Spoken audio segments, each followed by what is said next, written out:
So, gentlemen, welcome back for the second session for today, training number one for OSHA 30 hour general industry. So, in previous session, we discussed about interaction and the course structure, जिसमें मैंने आपको बताया we are going to discuss 17 modules in this course और उसके अलावा LMS की भी briefing मैंने आपको दे दी. अब हम प्रॉपर जो अपना पहला टॉपिक है दैट इज इंट्रोडक्शन टू ओशा. ओशा क्या है इसके बारे में हम जानने की कोशिश करेंगे. Before that I would like to invite you कि मुझे आप थोड़ा सा अटेंटिव हो जाएं और काइंडली मुझे आपने बताना है कि हेल्थ एंड सेफ्टी है क्या, आपके जहन में क्या कॉन्सेप्ट है इसका. आप में से जो भी मतलब पहले बोलना चाहे वो काइंडली हैंड रेज कर ले, या फिर मैं खुद मतलब है कि उसमें से पिक कर लूँगा. तो मुझे आप थोड़ा सा ब्रीफ करेंगे what is the concept of health and safety in your mind. Health क्या है और सेफ्टी क्या है जिसको हम ऑक्यूपेशनल हेल्थ एंड सेफ्टी कहते हैं, ये आपके जहन में इसका क्या कॉन्सेप्ट है. So Haider Ali, are you there to respond? बताना चाहेंगे, कुछ जी सर, कंट्रीब्यूट यस करना सर, आई एम. चाहेंगे? जी जी जी सर, जी sir sure. Sir, thank you for the opportunity.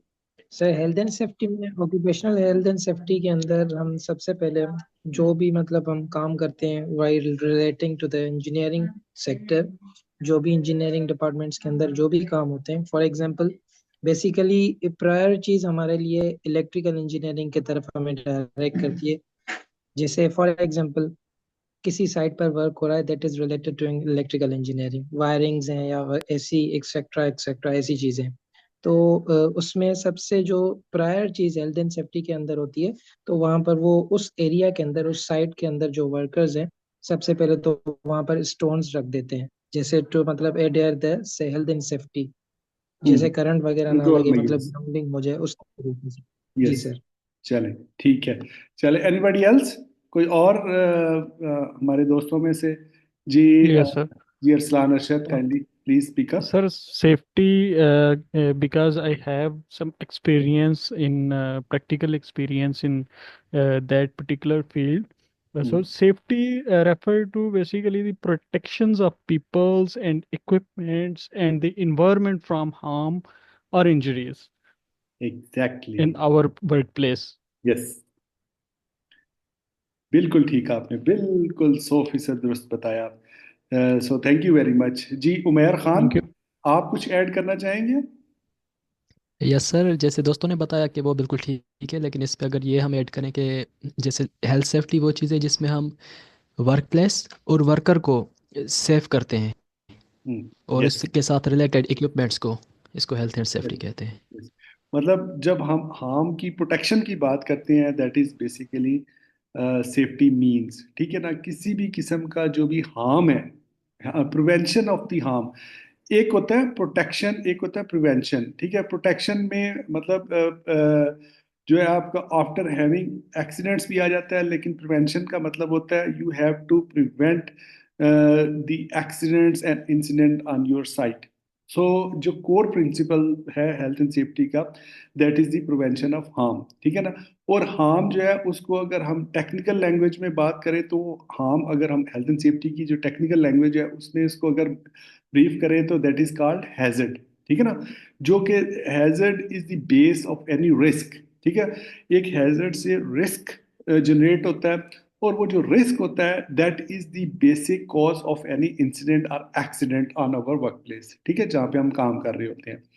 सो उस मतलब है कि रिस्क को हमने मतलब को कंट्रोल करना होता है, उसको मिनिमाइज करना होता है, ताकि क्योंकि hazard is anything which has the potential to cause harm. इसके अब थोड़ा सा आगे डिटेल भी साथ साथ डिस्कस करते रहेंगे ताकि हेल्थ एंड सेफ्टी का एक जो प्रॉपर कॉन्सेप्ट है वो आपके जहन में क्लियर हो जाए. सो बेसिकली हमारा जो मेन फोकस है हेल्थ एंड सेफ्टी में वो है that is the prevention of harm. अब ये जो प्रिवेंशन ऑफ हार्म है मतलब जो हमारी सेफ्टी को इंश्योर करती है, जो हमारी हेल्थ को, सेफ्टी में जैसे कोई फिजिकल इंजरी है, ठीक है, हेल्थ में जैसे कोई आपकी डिजीज है, ठीक है, कोई इल हेल्थ है, आपकी वर्क प्लेस के अंदर मुख्तलिफ किस्म की हेजिडियस सिचुएशंस होती हैं, इक्विपमेंट्स होते हैं, एक्टिविटीज होती हैं, प्रोसेसेस परफॉर्म हो रहे होते हैं।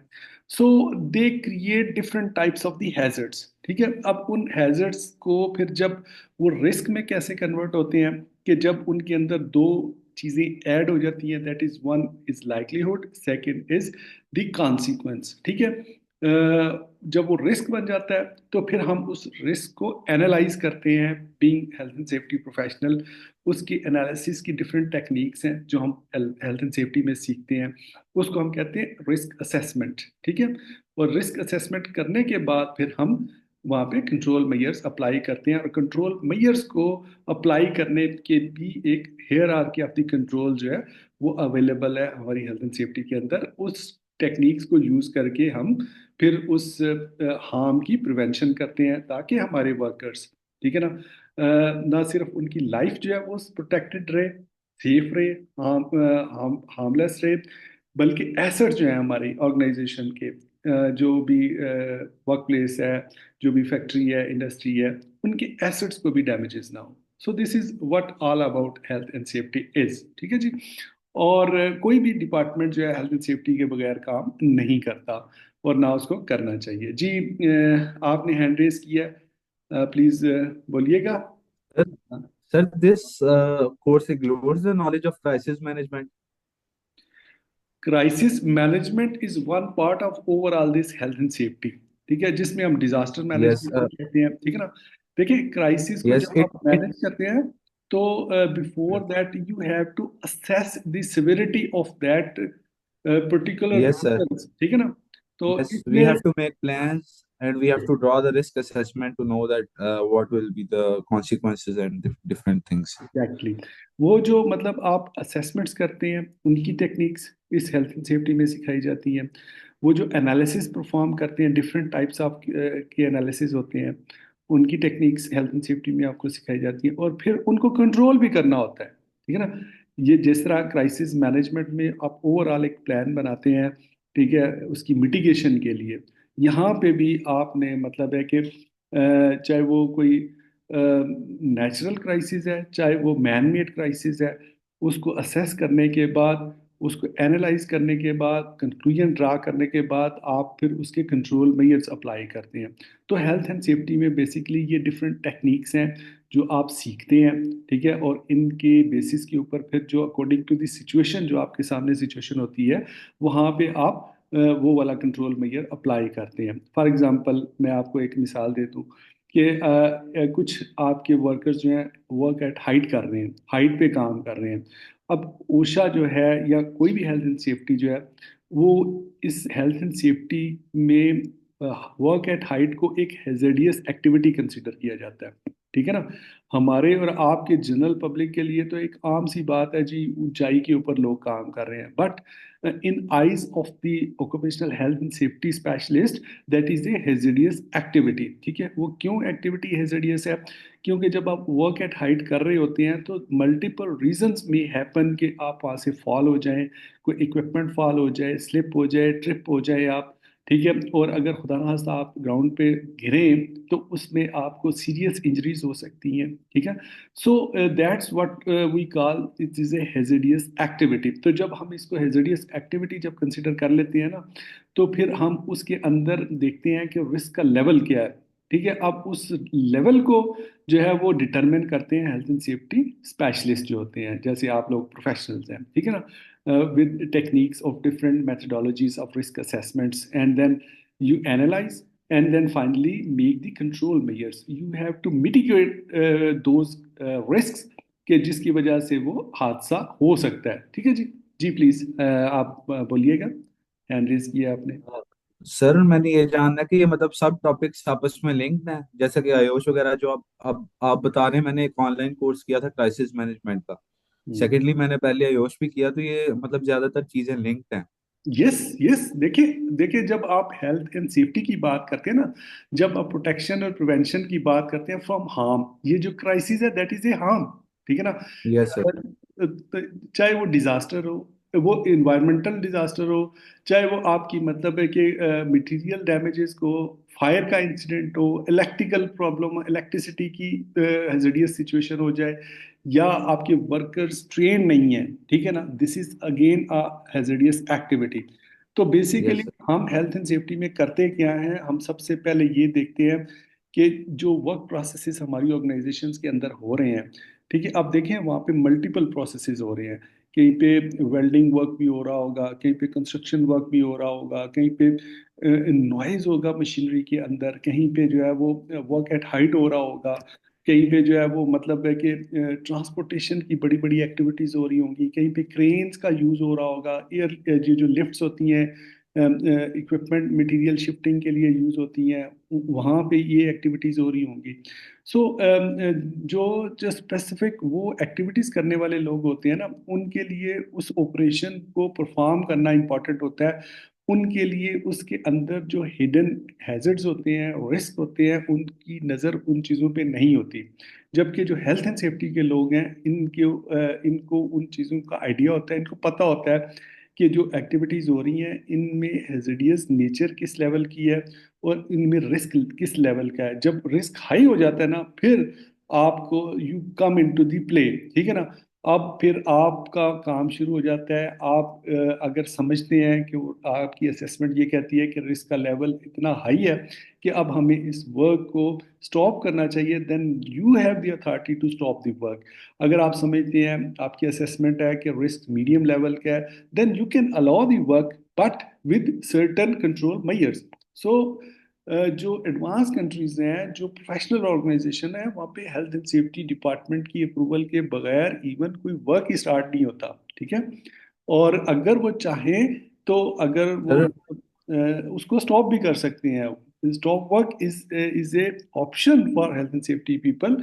इफ दे थिंक के लोगों की जान को खतरा है इस एक्टिविटी की वजह से, then they can stop the work and until unless कि आपकी ऑर्गेनाइजेशन उसको कंट्रोल ना कर ले, आप दोबारा वर्क को अलाउ नहीं करते। जी प्लीज, प्लीज प्लीज सर मैं वो गल्फ मैं बोल रहा कंट्रीज हूँ तो मैं आपको बता दूं।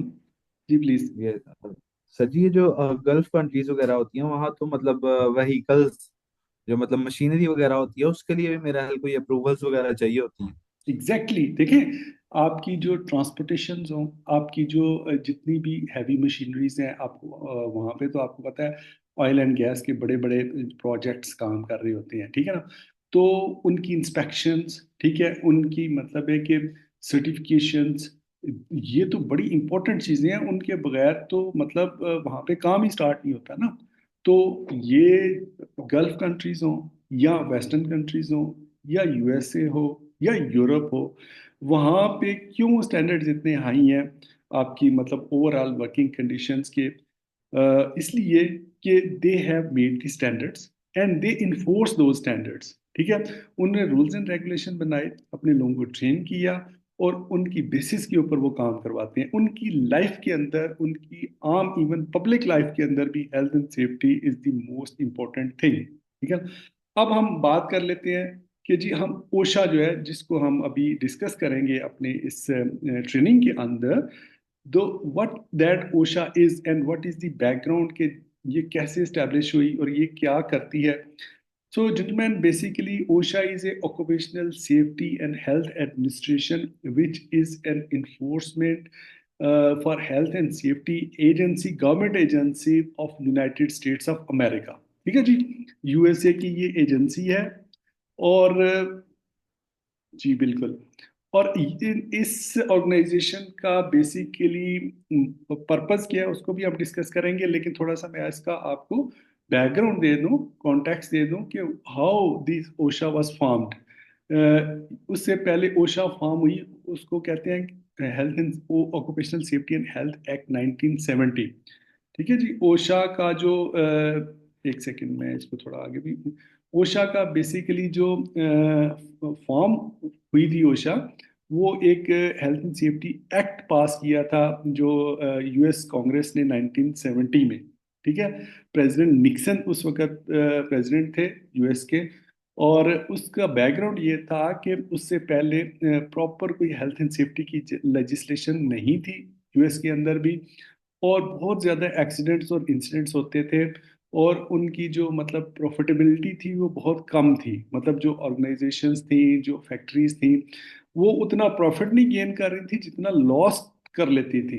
प्रॉफिट मतलब उनकी प्रोडक्शन में अगर कोई प्रॉफिटेबिलिटी आती थी, कोई प्रोडक्टिविटी आती थी, तो साथ ही हादसात भी इतने हो जाते थे कि उन वर्कर्स की उसके ऊपर, ट्रीटमेंट के ऊपर, कंपनसेशन के ऊपर, और मतलब और जो इक्विपमेंट डैमेजेस होते थे उसके ऊपर इतने लॉसेस हो जाते थे कि उन मतलब है कि वो तरक्की ही नहीं कर पाते थे।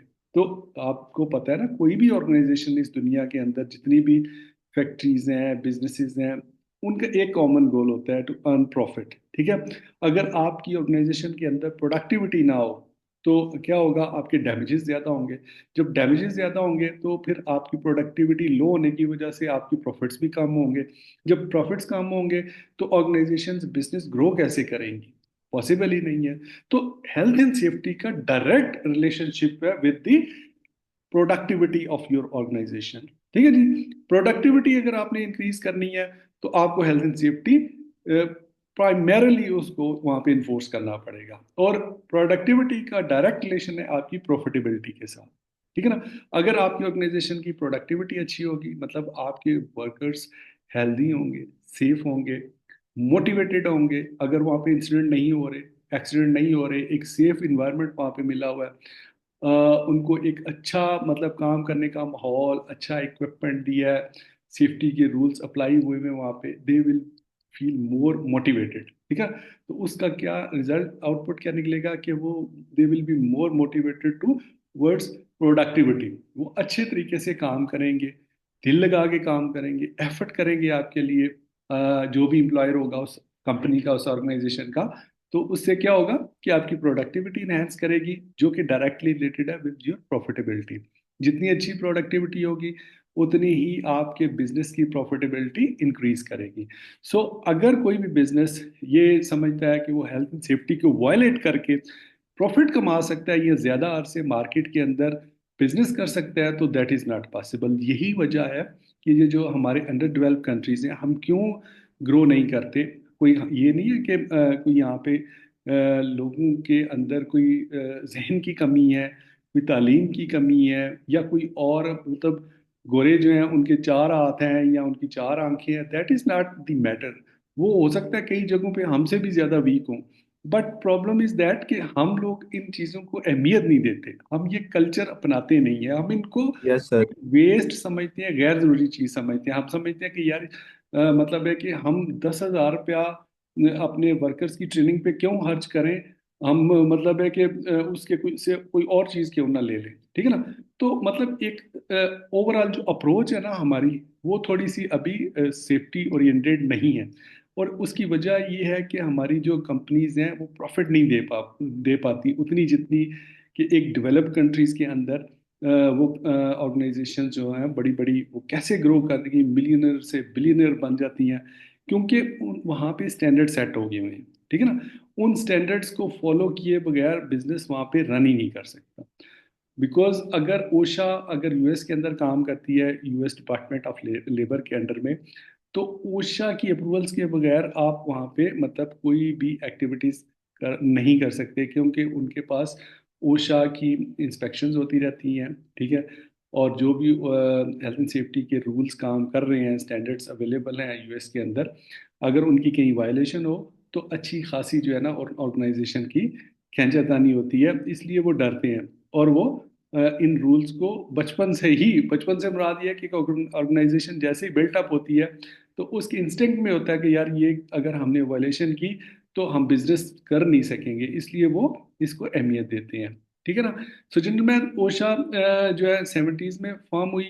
और अगर हम इसके मिशंस की बात कर लें, जो मेन काम इसने करने हैं, कर रही है जो यूनाइटेड स्टेट्स ऑफ अमेरिका के अंदर, इनका मेन मकसद जो है अपने जो वर्किंग क्लास है यूएस की, मेन एंड वुमेन, उनकी प्रोटेक्शन फ्रॉम हार्म। ठीक है। यानी उनकी हेल्थ एंड सेफ्टी को इंश्योर करना। और वो जब ये इंश्योर करने के लिए स्ट्रेटजीज कौन सी अप्लाई करती हैं? Setting standard. ठीक है। वो स्टैंडर्ड्स मतलब अप्लाई करते हैं हेल्थ एंड सेफ्टी के। डेवलप करते हैं और फिर उनको इन्फोर्स करते हैं, ठीक है। उसके बाद वो अपने लोगों को ट्रेनिंग्स प्रोवाइड करते हैं, ठीक है। मतलब अगर कोई स्टैंडर्ड डेवलप हो गया वहाँ पे, तो ऐसा नहीं है एकदम उसको इन्फोर्स कर दिया जाता है। उसको पहले अपने वर्कर्स को ट्रेनिंग दी जाती है। मसलन अगर उसने वर्क एट हाइट करना है, या वेल्डिंग वर्क्स करनी है, या कन्फाइंड स्पेस के अंदर जाके काम करना है, तो उसको प्रॉपर ट्रेनिंग दी जाती है कि सेफ वर्क मेथड क्या होता है। आपने इस पोजीशन के अंदर सेफ्टी और हेल्थ को मद्देनजर रख के कैसे परफॉर्म करना है इस काम को, ठीक है। मसलन अगर उसने वेल्डिंग वर्क करना है, तो उसके लिए कौन से पीपीईज चाहिए, अप्रूवल्स उससे पहले कौन सी चाहिए, इक्विपमेंट को कैसे यूज़ करना है, ठीक है ना। उसको बैरिकेड करना है, जो भी कंट्रोल मेजर्स हैं, उस before that, before the start of the activities, they have to perform the risk assessment, ठीक है। On the basis of that risk assessment they decide ke which type of control measures we required. When they feel that everything is safe and there is no risk to health or safety, then they start the work. So ये training जो है ये provide की जाती है उनके तमाम workers को। बेसिकली ये जो ओशा की जो 30 आवर्स की जनरल इंडस्ट्री और कंस्ट्रक्शन इंडस्ट्री की ट्रेनिंग्स है ना, ये है ही अमेरिकन वर्क फोर्स के लिए। बेसिकली उन्होंने अपनी national institute of occupational safety and health, जो ओशा के अंडर में काम करता है यूएस का, ये ट्रेनिंग्स जो हैं ये उन्होंने डेवलप की हुई हैं, एंड नायोश ने, ठीक है। जो अभी आपको भी यही ट्रेनिंग करवाई जा रही है, और जो यूएस के अमेरिकन जो वर्कर्स हैं उनको करवाई जाती है, ठीक है। और सबको अक्रॉस द बोर्ड करवाई जाती है, और उसके बाद फिर तब उनको वर्क प्लेसेस के ऊपर, मतलब जब इंस्पेक्शंस होती है, अगर वर्कर्स ट्रेन ना हो तो फिर एम्प्लॉयर के ऊपर इसकी लाइबिलिटीज आती है। सो एक तो स्टैंडर्ड मतलब सेट करना, इनको इन्फोर्स करना, ट्रेनिंग प्रोवाइड करना, और फिर establishing partnership. OSHA collaborates with organization and individuals to develop and implement safety and health programs, ठीक है जी। अब ओशा चूंकि कंट्री वाइड ऑपरेशंस है इनके, आपको पता है यूएस की 56 स्टेट्स हैं, ठीक है। हर स्टेट के अंदर हेल्थ एंड सेफ्टी का एक ब्रॉड प्रोग्राम होता है, ठीक है, और उसको मॉनिटरिंग ओशा की होती है। ओशा की गाइडेंस के अंदर वो प्रोग्राम जो है वो डेवलप किया जाता है, और उसको अपने अपने अपने स्टेट के अंदर उसको इन्फोर्स करते हैं। तो फिर जब ओशा उन अपने पार्टनर्स के साथ डिफरेंट स्टेट देखें ना, अब प्रोग्राम्स में ओवरऑल थोड़ी बहुत डिफरेंस भी हो सकती है ना। सम प्लेसेस में ऐसा होता है कि जो इंडस्ट्री है वो कम है, कुछ जगहों पे इंडस्ट्री ज़्यादा है, कुछ जगहों पे ऑयल एंड गैस की इंडस्ट्री ज़्यादा होगी, कुछ एरिया में मैन्युफैक्चरिंग ज़्यादा होगी। तो मतलब है उनके स्टेट के जो हेल्थ एंड सेफ्टी के प्रोग्राम्स होते हैं ना, उनमें भी डिफरेंस होता है, ठीक है। तो इसलिए फिर वो ओशा उनके अंदर कोलैबोरेट करती है, कोऑर्डिनेट करती है, और ये ओशा बेसिकली काम करती है यूएस डिपार्टमेंट ऑफ लेबर के अंडर। उसके बाद है इनकरेजिंग कंटिन्यूअल इम्प्रूवमेंट। अब ये जो कंटिन्यूसली इंस्पेक्शंस का सिलसिला होता है, जो ओशा के इंस्पेक्टर्स कंटिन्यूसली कर रहे होते हैं डिफरेंट वर्क साइट्स के ऊपर, मतलब वो एंटर हो सकते हैं, they can perform the inspections, even a worker can have a chance of whistle blowing. मतलब कोई वर्कर भी अगर चाहे तो वो मतलब ओशा के इंस्पेक्टर को कॉल कर सकता है और इंस्पेक्शन कॉल कर सकता है, ठीक है ना। ये उनके वर्कर्स के जो राइट्स हैं वो भी प्रोटेक्टेड है ओशा के अंदर, ठीक है जी। जी आपका क्वेश्चन मेरा ख्याल है आ रहा है। देखते हैं जी। There are fields in safety sir, mean HSC OSHA etcetera. Sorry आप ये जरा दोबारा बताइएगा। There are fields in safety sir, sir fields. मतलब सेफ्टी के अंदर भी फील्ड्स होती हैं, जैसे एक मैं देखता हूँ, मैंने अगले दिन भी एक सेशन लिया था तो वो एचएससी वगैरह था, मतलब डिफरेंट डिफरेंट एचएससी सेफ्टी के जैसे अंदर, ओशा वगैरह। हाँ सेफ्टी के अंदर बहुत फील्ड है। सेफ्टी तो, हेल्थ एंड सेफ्टी तो एक बहुत बड़ी फील्ड है भाई। ये और ये मतलब प्रोएक्टिव फील्ड है। मैं आपको बताऊं इसकी ब्रांचेस में थोड़ा सा आपको बता देता हूँ। जैसे इंजीनियरिंग है, सेफ्टी इंजीनियरिंग इटसेल्फ एक कंप्लीट फील्ड बन चुकी है, ठीक है। अर्गोनॉमिक्स है, अर्गोनॉमिक्स इज इटसेल्फ एक पूरी फील्ड बन चुकी है, ठीक है। इस तरह फायर सेफ्टी है, फायर सेफ्टी इटसेल्फ एक कंप्लीट फील्ड बन चुकी है। इस तरह हाइजीन है, ठीक है ना, health and hygiene. Health and hygiene, health and safety के अंडर में एक बहुत बड़ी इटसेल्फ फील्ड बन चुकी है, ठीक है ना। तो हेल्थ एंड सेफ्टी के अंदर इसी तरह क्राइसिस मैनेजमेंट है, डिजास्टर मैनेजमेंट है, ये बेसिकली सारी फील्ड जो है हेल्थ एंड सेफ्टी के अंडर में ही आती हैं, ठीक है। चाहे आपने इमरजेंसी रिस्पॉन्स करना है, ठीक है, अगर वहाँ पे आपकी फर्स्ट एड की टीम मौजूद है, अगर फायर की इमरजेंसी हो गई है उसको रिएक्ट करना है, ठीक है, तो आपकी ये हेल्थ एंड सेफ्टी के जो स्ट्रॉन्ग डिपार्टमेंट होते हैं ऑर्गेनाइजेशंस के अंदर, जो बड़ी ऑर्गेनाइजेशन होते हैं उनके अंदर तो कंप्लीट डिपार्टमेंट काम कर रहे होते हैं। फिर auditing, health and safety auditing itself एक बहुत बड़ी फील्ड बन चुकी है। सिर्फ हेल्थ एंड सेफ्टी के जो ऑडिटर्स हैं उन्हीं की अहमियत बहुत ज़्यादा है। तो देखें, आप, मैंने आपको बताया ना कि हेल्थ एंड सेफ्टी एक ऐसी वाहिद फील्ड है जिसके बगैर कोई भी मतलब फील्ड काम ही नहीं कर सकती। एविएशन सेफ्टी के बगैर नहीं करेगी, ऑयल एंड गैस सेफ्टी के बगैर नहीं करेगी, आपका पावर सेक्टर है वो सेफ्टी के बगैर सोच भी नहीं सकता, आपका मैन्युफैक्चरिंग है, कोई भी किसी किस्म की मैन्युफैक्चरिंग, आप सीमेंट बना रहे हैं, आप सरिया बना रहे हैं, आप रेत बना रहे हैं, आप जो है डबल रोटी बना रहे हैं, आप सिगरेट बना रहे हैं, आप कोई चीज़ भी बना रहे हैं, आप खिलौने बना रहे हैं, आप एनी नेम एनीथिंग, तो कोई भी चीज़ आप बना रहे हैं, प्रोडक्शन कर रहे हैं, तो मतलब हेल्थ एंड सेफ्टी के बगैर काम नहीं होता ऑर्गेनाइजेशंस के अंदर, ठीक है ना। और अब तो भाई प्रॉपर लॉ बन चुके हैं, मतलब अब तो आप अगर इसके बगैर काम कर रहे होंगे then you will be violating the law, ठीक है। और अगर किसी लोकल कंट्री में लॉ एक्ट या काम नहीं कर रहा तो इंटरनेशनल लॉज बन चुके हैं, आईएलओ, इंटरनेशनल लेबर ऑर्गेनाइजेशन के कन्वेंशंस मौजूद हैं हेल्थ एंड सेफ्टी के ऊपर, रिकमेंडेशंस जो कि पूरे वर्ल्ड वाइड एप्लीकेबल हैं। आपको पता है आईएलओ जो है यूनाइटेड नेशंस की एजेंसी है। तो आप, अगर आप यूनाइटेड नेशंस के सिग्नेटरी हैं, as a country, member country हैं, तो आपके ऊपर ये बाइंडिंग है कि आप आईएलओ के भी जो भी मतलब उनके हेल्थ एंड सेफ्टी से रिलेटेड लॉज हैं उनको आप उन पे अमल करें, ठीक है ना। तो ये जो ओशा है बेसिकली इनके जो लॉज हैं या इनके जो स्टैंडर्ड्स हैं वो तो यूएस वर्कफोर्स के लिए है ना, लेकिन चूंकि ये इतने कॉम्प्रिहेंसिव स्टैंडर्ड्स होते हैं इनको ग्लोबली प्रैक्टिस किया जाता है और इनसे मतलब फ़ायदा उठाया जाता है। बाइंडिंग नहीं है, मतलब पाकिस्तान के ऊपर ओशा के जो स्टैंडर्ड्स हैं उनके ऊपर उनको उनका हमारे कानून में उनकी कोई हैसियत नहीं है। मतलब ऐसा नहीं है कि अगर आप ओशा का कोई कानून वायलेट करें पाकिस्तान के अंदर तो आपके ऊपर कोई इन्फोर्समेंट हो जाएगी या पाकिस्तान की कोई एजेंसी आपको या कोर्ट आपको सजा दे देगी, ऐसा नहीं है। हाँ, ये ज़रूर है कि ओशा के चूंकि स्टैंडर्ड्स इतने ज़्यादा रिसर्च बेस्ड होते हैं, जब इनके स्टैंडर्ड डेवलप होते हैं तो इनके ऊपर बड़ी रिसर्च होती है। तो कुछ कंट्रीज ऐसी होती हैं जो कि उनको अपने कंट्री के लॉ के अंदर बाइंडिंग बना लेते हैं। जैसे आपको पता है सऊदीज़ में, सऊदी अरब में ओशा के जो स्टैंडर्ड्स हैं इनको बहुत ज़्यादा अहमियत दी जाती है, बाकी गल्फ कंट्रीज़ के अंदर भी। इसी तरह एक दूसरी यूके की ऑर्गेनाइजेशन है, सेंट्रल एजेंसी है हेल्थ एंड सेफ्टी की, जिसको हम HSE कहते हैं, हेल्थ एंड सेफ्टी एग्जेक्टिव के नाम से। एक हेल्थ एंड सेफ्टी कमीशन भी है लेकिन वो उसका काम थोड़ी नोयत और है, लेकिन health and safety executive basically standard बनाती है, रूल्स एंड रेगुलेशन बनाती है, इंस्पेक्शंस करती है वर्क साइट्स की।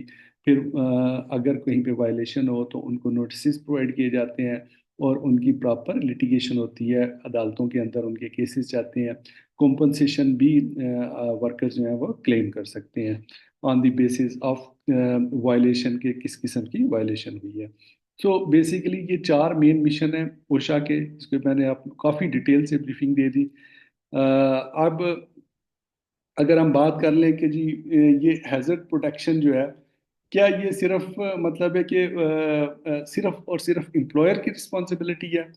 मतलब मेन तो हमारा हेल्थ एंड सेफ्टी का मकसद यही है ना कि हमने हार्म को प्रिवेंट करना है, मतलब हमने इंश्योर करना है कि हमारे वर्कर्स प्रोटेक्टेड हो, उनकी हेल्थ और सेफ्टी पे किसी किस्म की कोई वो, एक सेकंड जरा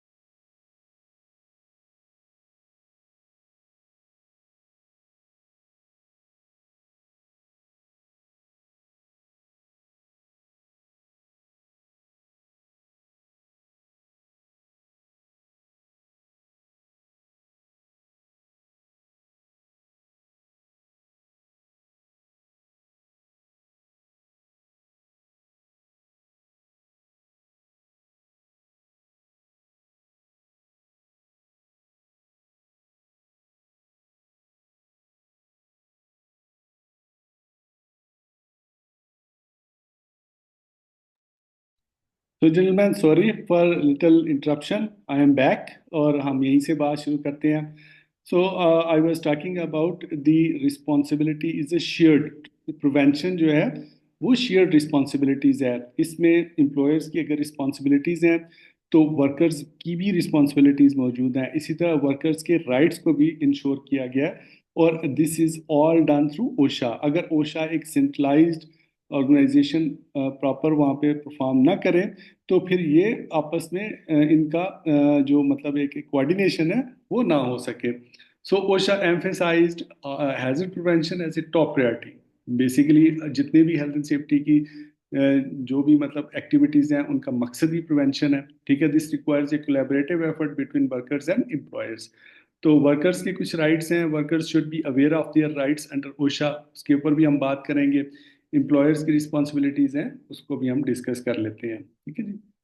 अ, आगे चलते हैं। ठीक है, अब अगर हम ट्रेनिंग की बात कर लें तो दो किस्म की ट्रेनिंग्स होती हैं। एक तो आपकी वर्क प्लेस स्पेसिफिक ट्रेनिंग्स होती हैं।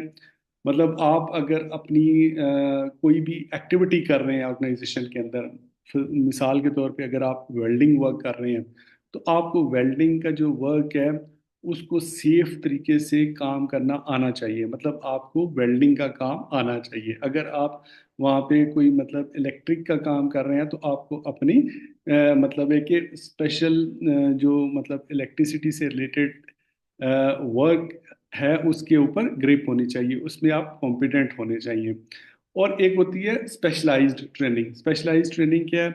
मसलन अगर आप मतलब हेल्थ एंड सेफ्टी की नॉर्मल एक्टिविटीज़ कर रहे हैं और साथ साथ आप मतलब है कि क्राइसिस मैनेजमेंट भी अच्छी कर सकते हैं, आप ऑडिटिंग कर सकते हैं हेल्थ एंड सेफ्टी की, आप मतलब है कि ट्रेनिंग अच्छी दे सकते हैं।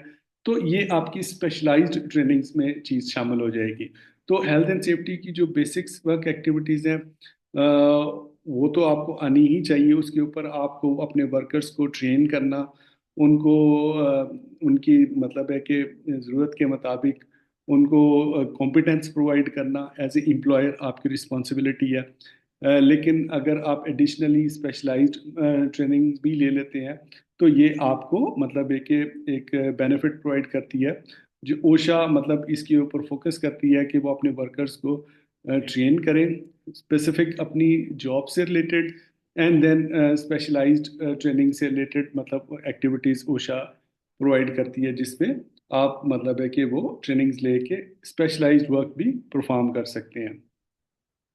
अगर हम रिस्पॉन्सिबिलिटीज़ की बात कर लें एम्प्लॉयर्स की, तो बहुत सारी रिस्पॉन्सिबिलिटीज़ जो हैं in terms of prevention of the harm, जो ऑब्लिगेशंस हैं, जो ओशा मतलब के जो स्टैंडर्ड्स हैं उनके अंदर ये लिखी गई हैं और इनके ऊपर अमल होता है, उनको इन्फोर्स किया जाता है।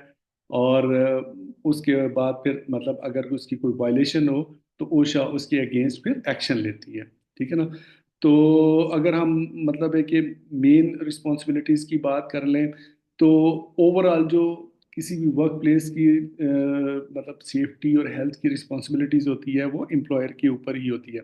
उसकी रीज़न क्या है? उसकी रीज़न तीन है।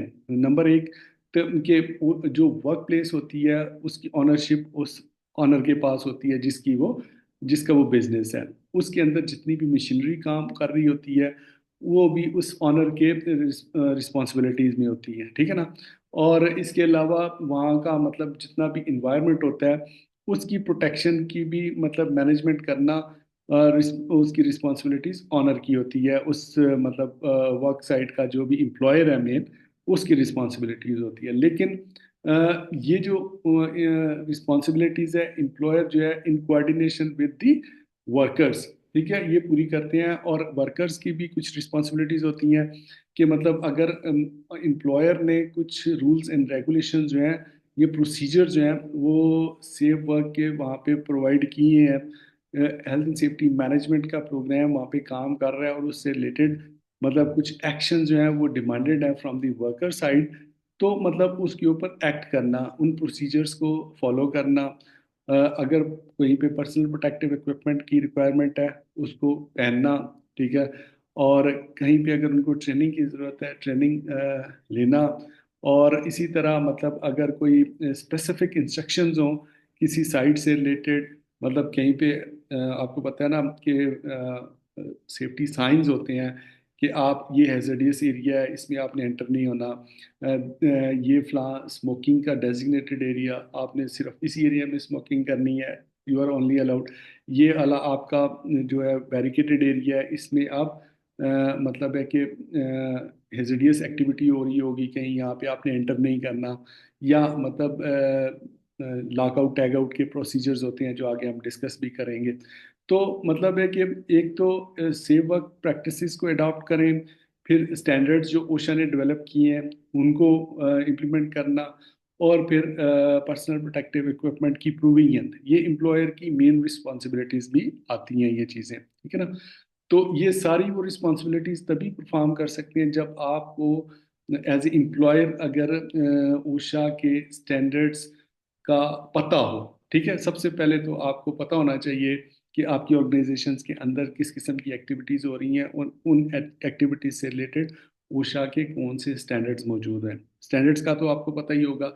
स्टैंडर्ड्स बेसिकली वो मिनिमम क्राइटेरिया होता है जिसको आपने मीट करना होता है, ताकि आप जो है ना कंप्लाइंस कर सकें। मतलब आप किसी प्रोसीजर की कंप्लाइंस फुलफिल कर सकें, ताकि किसी किस्म की कोई जो लिटिगेशन है या कोई प्रोसिक्यूशन है आपके अगेंस्ट ना हो सके, ठीक है जी। तो मेन जो मतलब रिस्पॉन्सिबिलिटीज होती हैं वो एम्प्लॉयर के साथ ही होती हैं, टू प्रोटेक्ट देयर वर्कर्स और to ensure their prevention from the harm. अब अगर हम वर्कर्स के राइट्स की बात कर लें ओशा में, तो वर्कर्स के सबसे मेन राइट्स जो है वो safe to right to a safe work place. देखें, it is moral responsibility as a मतलब सोसाइटी, ये हमारी एक मॉरल रिस्पॉन्सिबिलिटी है कि अगर एज ए एम्प्लॉयर हमारे पास वर्कर आ रहे हैं काम करने के लिए, तो वो इंसिडेंट के लिए तो नहीं आ रहे। मतलब एक ह्यूमन रिस्पॉन्सिबिलिटी भी है ना कि हम उनको प्रोटेक्ट करें, उनको ऐसा इन्वायरमेंट प्रोवाइड करें जहाँ पे उनकी हेल्थ और सेफ्टी को कोई रिस्क ना हो। मतलब उनको मिसाल के तौर पे अगर फ़र्ज़ करें आप ने कहीं कंस्ट्रक्शन का काम करवाना है और वहाँ पे टेम्परेचर बहुत ज़्यादा है आउटसाइड, ठीक है ना। तो आपकी ये मॉरल रिस्पॉन्सिबिलिटी बनती है कि अपने एम्प्लॉयर्स को उस रिस्की सिचुएशन में मत डालें। हो सकता है उनको डिहाइड्रेशन हो जाए, हो सकता है उनको और कोई सीवियर प्रॉब्लम हो जाए, ठीक है ना। जबकि आपको पता है कि यहाँ पे टेम्परेचर इतना हाई है कि इसकी वजह से इनको प्रॉब्लम हो सकती है। तो वहाँ पे ओशा जो है वहाँ पे वर्कर को राइट को प्रोटेक्ट करती है कि वर्कर उस काम को रिफ्यूज़ कर सकता है जहाँ पे वो रीजनेबली इस चीज़ को असेस करे कि यहाँ पे काम करना उसकी हेल्थ को या सेफ्टी को कॉम्प्रोमाइज कर सकता है, then he can refuse the work. It is the right which is given in to the OSHA to the all the workers of the USA, ठीक है ना। Right to know about hazardous chemicals, ठीक है। अगर आपकी organisation के अंदर कोई केमिकल्स का यूज हो रहा है, आपको पता है ना केमिकल्स के अंदर डिफरेंट किस्म के हैजर्डियस इश्यूज होते हैं। कुछ ऐसी गैसेस होती हैं जिनकी तो स्मेल भी नहीं होती, कुछ ऐसे लिक्विड्स होते हैं जिनके कॉन्सिक्वेंसेस का आपको पता नहीं होता। कुछ ऐसे मतलब है कि अ, अ, अ, मतलब उनके उनके जो हैजर्ड्स हैं वो उनके नॉलेज को प्रोवाइड करना, ये एम्प्लॉयर की रिस्पॉन्सिबिलिटी और वर्कर का राइट है कि उसको वो जिस मतलब अगर वहाँ पे जेनिटोरियल वर्क हो रहा है, सफाई सुथराई का लोग काम कर रहे हैं, केमिकल्स का यूज़ कर रहे हैं, तो उनके अंदर कोई केमिकल के अंदर किसी किस्म का कोई रिस्क मौजूद है तो उसकी इंफॉर्मेशन उस वर्कर को होनी चाहिए, ठीक है ना। This is the second right which is protected by OSHA for their workers. Right to refuse dangerous work, जैसे मैंने आपको बता दिया कि जो सेफ वर्क प्लेस है ये उसका राइट है। और अगर वो समझता है कोई वर्कर के कोई सीरियस नेचर का डेंजर रिस्क उसकी हेल्थ को उसकी सेफ्टी को कॉम्प्रोमाइज कर सकता है, then he can refuse the work, और this is considered as the right of that worker, ठीक है। Right to file a complaint with OSHA. अगर वर्क प्लेस के ऊपर उसको इस तरह की कोई फीलिंग आ रही है कि मतलब वहाँ पे उसके राइट्स को दबाया जा रहा है या उसकी प्रोटेक्शन प्रोवाइड नहीं की जा रही, या उसको ऐसी सीवियर सिचुएशंस के अंदर काम करने पर मजबूर किया जा रहा है कि जहाँ पे उसकी हेल्थ को, सेफ्टी को खतरा हो सकता है, तो वो कंप्लेंट भी कर सकते हैं। Right to participate in OSHA inspection. अब जब आपको पता होगा एज ए वर्कर वहाँ पे क्या हैजर्ड्स और रिस्क मौजूद हैं, तो फिर डेफिनेटली आप उन इंस्पेक्टर्स को गाइड भी कर सकते हैं। तो ये ओशा आपके राइट को प्रोटेक्ट करती है कि मतलब एम्प्लॉयर इसमें मतलब है कि वो नहीं कर सकता इंटरफियर एम्प्लॉयर। फिर वो मतलब है कि यहाँ तक कि एम्प्लॉयर अगर वर्कर जो है वो मतलब है कि उसके खिलाफ कंप्लेंट कर दे और उसके साथ ओशा के इंस्पेक्टर के साथ उस इंस्पेक्शन में शामिल होना चाहे, तो एम्प्लॉयर उसको स्टॉप नहीं कर सकता। ये एज ए राइट वहाँ पे ओशा के अंदर इसको कंसिडर किया गया। ठीक है जी। अच्छा, एम्प्लॉयर रिस्पॉन्सिबिलिटीज हमने पढ़ ली जी। अच्छा, अब पीपीई से रिलेटेड भी एम्प्लॉयर की रिस्पॉन्सिबिलिटीज हैं। जैसे पीपीईज को यूज़ करना, पर्सनल प्रोटेक्टिव इक्विपमेंट क्या होता है, वो वाले इक्विपमेंट्स जो आपकी हेल्थ को, सेफ्टी को इंश्योर करते हैं। डिफरेंट हैजर्डियस एक्टिविटीज़ जब आपकी वर्क साइट के ऊपर हो रही होती हैं, तो उनकी प्रोटेक्शन के लिए इक्विपमेंट यूज़ होता है। ये जो हम हेयरार्की ऑफ द कंट्रोल पढ़ते हैं ना, जिसमें 5 ऑप्शंस होते हैं आपके पास, मतलब एलिमिनेट कर लें, सब्स्टिट्यूट कर लें, इंजीनियरिंग कंट्रोल कर लें, या एडमिनिस्ट्रेटिव कंट्रोल से आप कोई रिस्क जो है उसको डाउन कर लें, या फिर फाइनली अगर ये सारे ऑप्शंस काम नहीं कर रहे तो फिर आप पर्सनल प्रोटेक्टिव इक्विपमेंट, मतलब हार्ड हैट्स हैं, प्रोटेक्टिव ग्लासेस हैं, आपके ईयर डिफेंडर्स हैं जो आपके हियरिंग प्रोटेक्शन इंश्योर करते हैं। ब्रीदिंग के प्रोटेक्शन के लिए आपकी ब्रीदिंग ऑपरेटर्स यूज़ होता है। तो इस तरह के डिफरेंट प्रोटेक्टिव इक्विपमेंट जो है वो एम्प्लॉयर की रिस्पॉन्सिबिलिटी है कि अपने वर्कर्स को वो प्रोवाइड करे, और फिर उसके बाद उनकी ट्रेनिंग भी उनको दे कि उनको कैसे यूज़ करना है। क्योंकि अगर आपने बड़ा कीमती भी इक्विपमेंट लेके रखा हुआ है, लेकिन अगर उनको शो पीस बना के रख दिया, उसको यूज़ नहीं कर रहे प्रॉपर, वर्कर्स को ट्रेनिंग नहीं है उनको यूज़ करने की, तो वो यूजलेस है। और ये वायलेशन होगी ओशा के लॉ की। अगर ओशा की इंस्पेक्शन हो गई है और अगर आपने कीमती इक्विपमेंट भी लेके रखा हुआ है, लेकिन आपके वर्कर्स को नहीं आता उसको यूज करना, then it will be considered as a violation. ठीक है जी।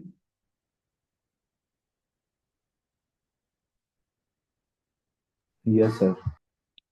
Okay, so I think should we have a break for 5 minutes.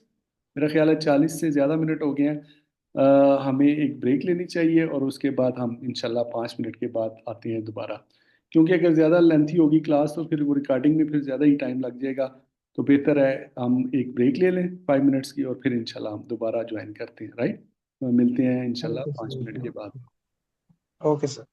Okay.